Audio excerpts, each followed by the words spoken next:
Alright guys, itong daan na to, ilang beses na kasi ako dumadaan dito, 3 times na. Tapos yung gulong ko kasi napipingas. Ayun no, napipingas.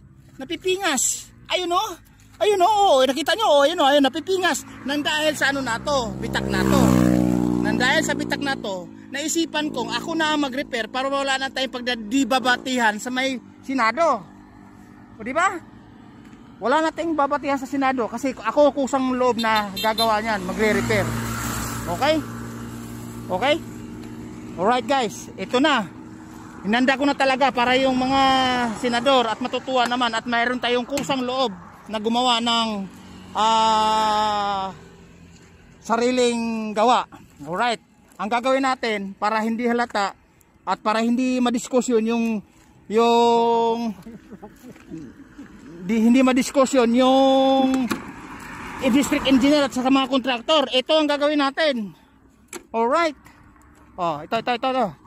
Lalagyan natin siya ng scotch tape. Gawa-gawa ng paraan kasi hindi pa tayo nagkakaroon eh.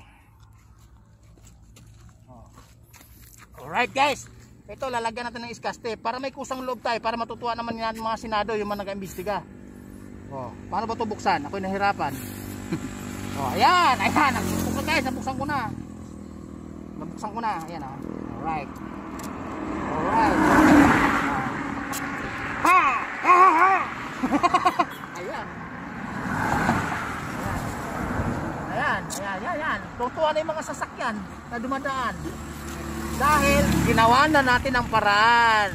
Diba? Wala nang sakit ng ulo at wala na maging problema sa ating gobyerno.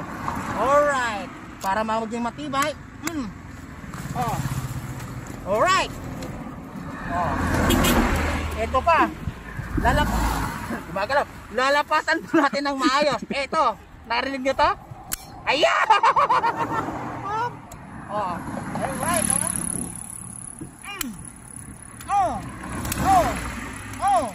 Oh, pati lamok, tilpok. O, diba? Nakita nyo na ang ginagawa ko? Hindi, ngayon matutuwa na yung mga kontraktor at saka mga lisik engineer dahil nakagawa natin ng paraan. Hindi na masyado tayo lilitisin na sa Senado at ng hukuman. Alright? Babo! Alright guys, ito na ha. Magpasalamat kayo. Kaya lang.